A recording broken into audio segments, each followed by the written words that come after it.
béni. Maintenant, on invite l'ouvrir Bible ensemble avec moi.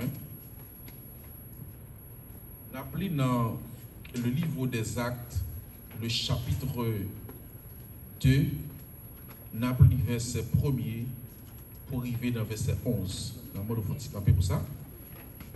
Actes, chapitre 2, du verset 1er jusqu'au verset 11e.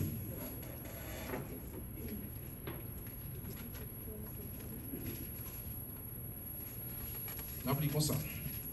Le jour de la Pentecôte, ils étaient tous ensemble dans le même lieu. Tout à coup, il vint du ciel un bruit comme celui d'un vent impétueux, et il remplit toute la maison où il était assis. Des langues semblables à des langues de feu leur apparurent séparées les unes des autres et se posèrent sur chacun d'eux. Et ils furent tous remplis du Saint-Esprit et se mirent à parler en d'autres langues, selon que l'Esprit leur donnait de s'exprimer. Or, il y avait en séjour à Jérusalem des Juifs, hommes pieux de toutes les nations qui sont sous le ciel. Au bruit qui eut lieu, la multitude accourut et elle fut confondue, parce que chacun les entendait parler de sa propre langue. Ils étaient tous dans l'étonnement et la surprise, et ils se disaient les uns aux autres: voici ces gens qui parlent ne sont pas tous galiléens, et les entendons-nous dans notre propre langage, à chacun, dans notre langue maternelle. Parthes, Mèdes et Lamites, ceux qui habitent la Mésopotamie, la Judée, la Cappadoce, le pont l'Asie, la Phrygie, la Pamphylie, l'Égypte, le territoire de la Libye, voisine de Cyrène, et ceux qui sont venus de Rome, juifs et prosélytes, crétois et arabes, comme les entendons nous parler de nos langues, des merveilles de Dieu. Parole du Seigneur, mettez-vous. Et le sujet de notre sermon de ce matin est titré ainsi: la puissance du Saint-Esprit. La puissance du Saint-Esprit. Dans le judaïsme, ou encore le peuple juif, il y a un pile fête qui est fêté dans la tradition.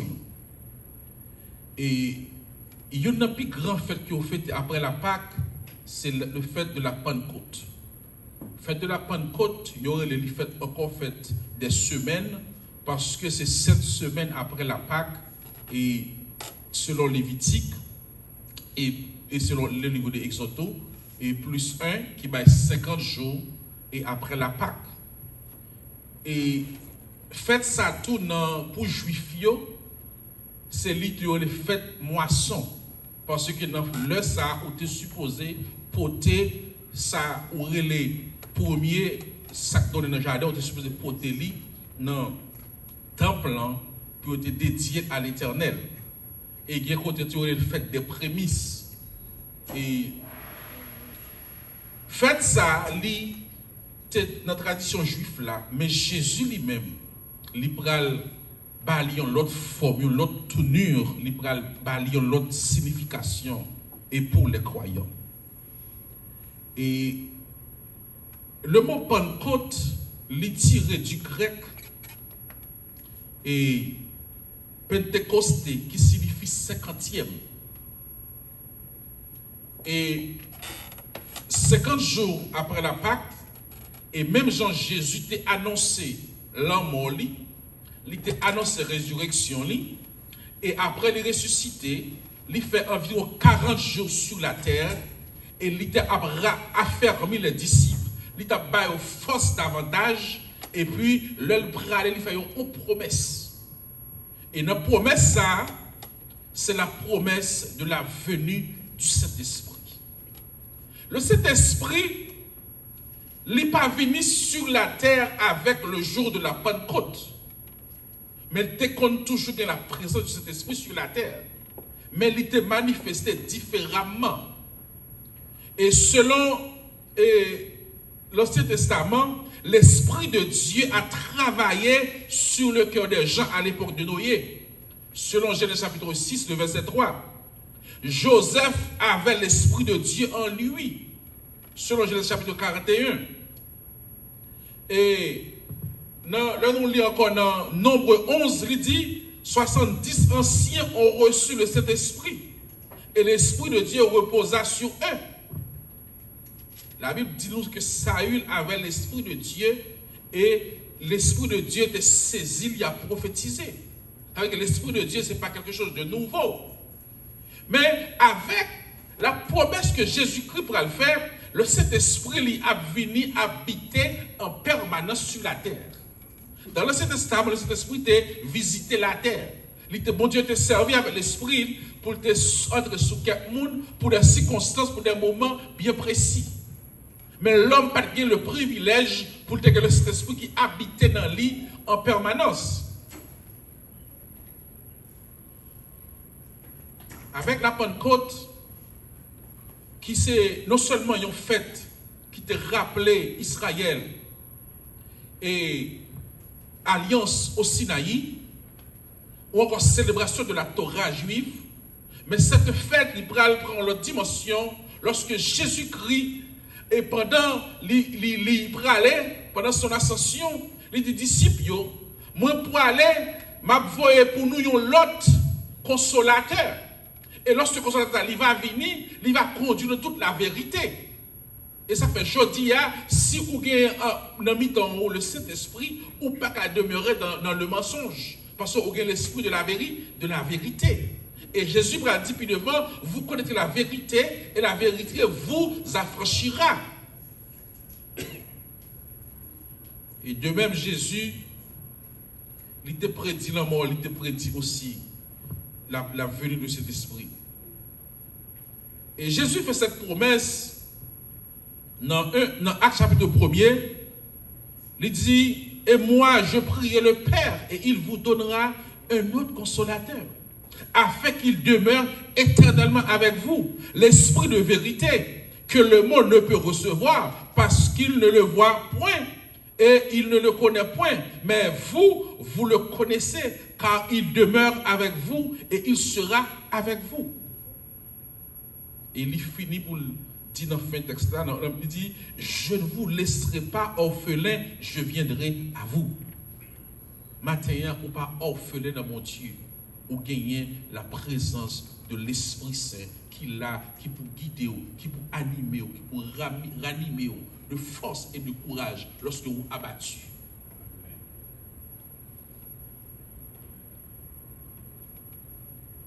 Jean avait baptisé d'eau, mais Jésus a annoncé le baptême du Saint-Esprit. Et il dit, disciples, puis nous quitter Jérusalem sans nous pas tant de promesses que nous faisons. Matin, je viens pour me dire, pas abandonner parole de mon Dieu sans promesse de Dieu, pas accomplir dans la vie. Il y a un peu de nous qui ont des promesses que mon Dieu fait, nous. Mais nous pas gagner patience assez pour nous donner promesse de mon Dieu et puis nous faire flûte en avant et puis nous payer les conséquences là. Et grand monde dit comme ça que piga ou chita pour manger mauvais manger pour plein vent tout et puis là je manger qui agréable pour pas manger. Il y a des situations que nous avons aujourd'hui, nous qui manger des manger qui rendent nous faire indigestion spirituelle. Et malgré nous jouons la parole de Dieu, mais nous avons une cicatrice qui n'est pas guérie. Ou jeune femme, il y a toujours comme ça que prend tête ou pas attendre. Et puis le regarder ou très jeune, ou plus de petits moun sous bras. Malgré ou vient demander bon Dieu pardonne de péché, mais ou une cicatrice.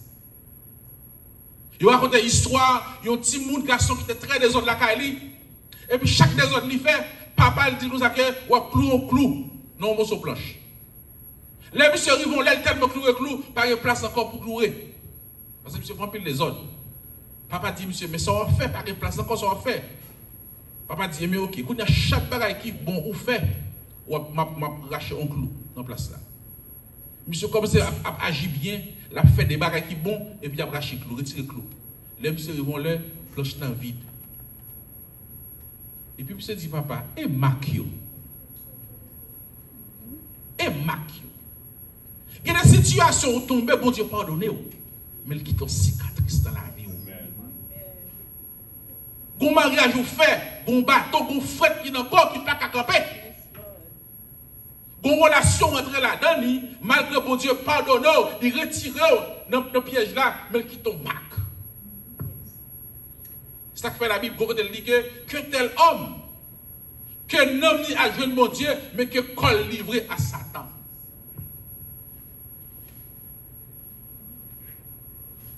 Jésus te promet, disciples, pour ne pas quitter Jérusalem, parce qu'il a une promesse sous tête. Et Jésus va dire que vous recevrez une puissance. Le Saint-Esprit survenant sur vous.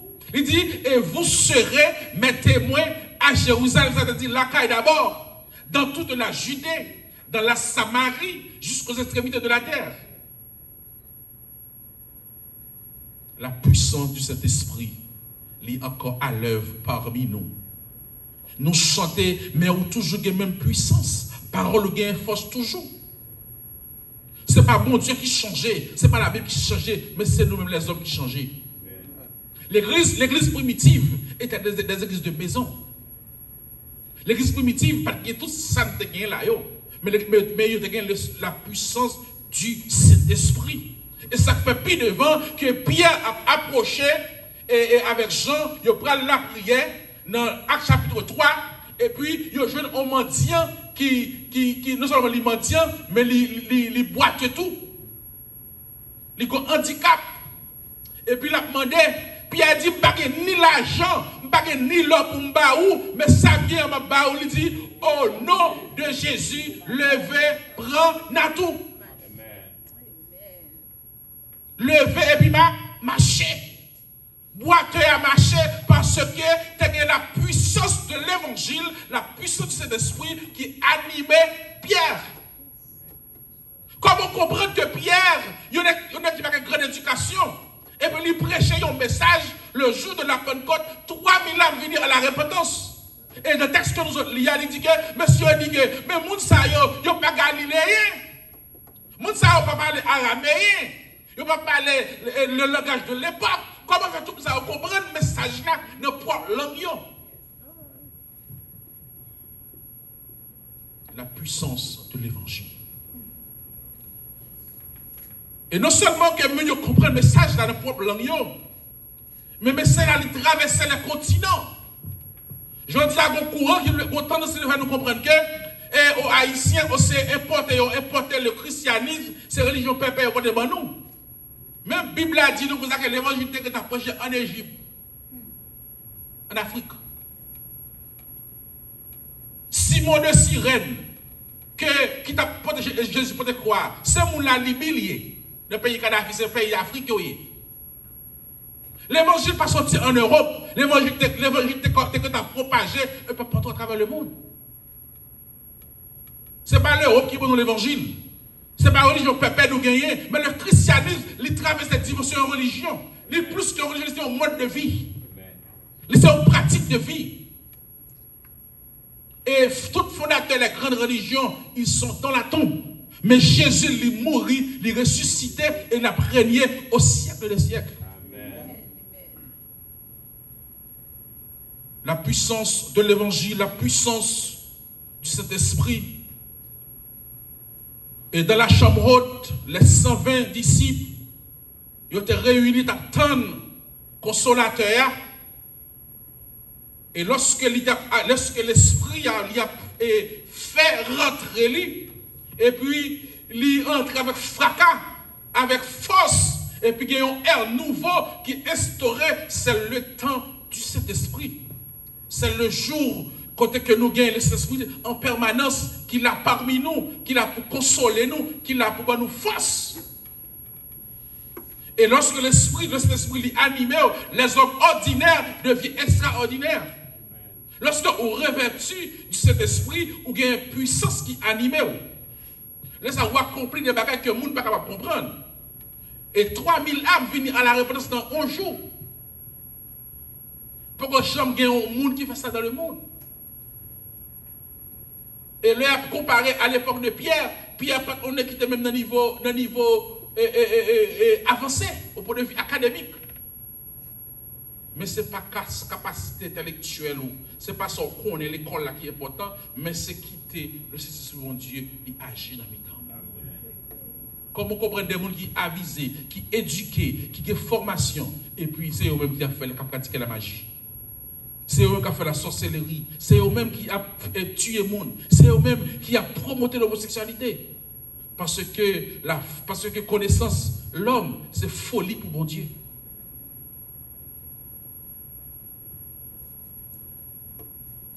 Et avec le Saint-Esprit, le surnaturel, les vignes qui sont dans la vie des croyants. Et il nous force, nous capables de ramener le ciel sur la terre. Et la parole de Dieu, il montre nous que ce jour-là, l'église est inaugurée. Jésus était dans Pierre qui est l'église là. Depuis dans Matthieu, il dit Pierre, tu es Pierre, sur cette pierre, je bâtirai mon église. Laisse ça acte de l'essence de l'église écrit. Mais l'église est inaugurée le jour de la Pentecôte. Et avec la présence du Saint-Esprit, eh bien, l'église a la force pour y avancer. L'église n'est pas née dans le calme. L'église n'est pas née dans le silence. Et le jour de la Pentecôte, il y a un bruit. L'église est née dans le tremblement. L'église est née dans l'étonnement. Je dis, on va pas l'église, bon Dieu, pour arrêter qui mourir.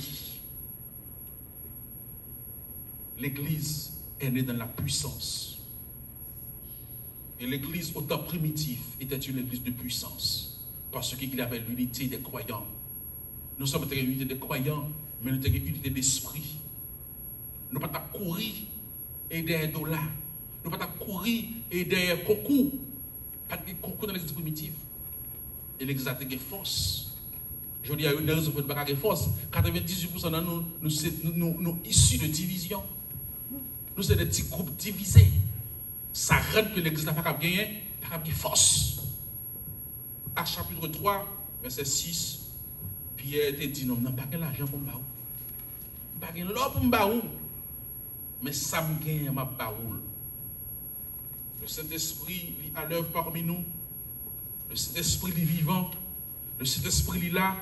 En ce dimanche de la Pentecôte qui rappelle la venue du Saint-Esprit, qui rappelle le début de l'ère de l'Église, qui rappelle que cadeau que bon Dieu te promet dans la vie, et c'est un moment pour nous célébrer le Saint-Esprit parmi nous et pour nous dire, bon Dieu, merci pour l'œuvre du Saint-Esprit. Je ne vais pas changer de dire, expliquer l'œuvre du Saint-Esprit qui paraît des fois sous forme de vent, sous forme de feu, sous forme de la parole, pas que tu as développé au matin, parce que le temps livre vraiment coûte dans mes noms. Mais Matthieu, nous voulons me rappeler que le Saint-Esprit, c'est une puissance, c'est une force. Et lorsqu'il est animé, il a une capacité pour sauter du naturel au surnaturel. Et puis devant Paul, qui pourrait le frapper sur route Damas, lui-même chaque fois la présence il dit, moi Paul, apôtre de Jésus-Christ, non de la part des hommes. Il dit que moi-même tout sur le chemin de Damas, il dit à l'avorton que je Jésus-Christ. Et puis il a dit que, car je n'ai point honte de l'évangile, c'est une puissance de Dieu pour le salut de quiconque croit. La puissance de cet esprit. Et lorsqu'on reste parmi nous, on n'est pas capable de mener une vie de péché. Et ça fait Jacques, et le premier pasteur de l'église de Jérusalem, il a dit, petits enfants, il dit, nous avons une licence pour nos péchés. Mais si toutefois ça arrive que nous tombons dans le péché, il dit, nous n'avons pas besoin d'habiller tout de blanc. Nous n'avons pas besoin de prendre un ruban maré pour nous. Nous n'avons pas besoin de prendre une bannière pour nous virer dans le cafou. Mais entrez dans la chambre, nous, mettez à genoux, priez, parlez avec papa, demandez papa, ça nous besoin, et puis attendez-nous. Et deux fois, moi, avant, nous goûter avec le Saint-Esprit. Le dit, nous pas faire route, ça ne fait route, pas nous goûter avec elle. Nous attrister dans le mi-temps, nous. Mais il est là, et pour lui ramener nous à la repentance. Que bon Dieu bénisse, que le protège, que le garde, que vous ayez une bonne semaine sous protection. Rappelez ce dimanche de la Pentecôte qui marque le début de l'Église et la promesse qui était faite avec l'Église, avec croyants, avec disciples, il y accomplit le jour de la Pentecôte. Que bon Dieu bénisse. Amen.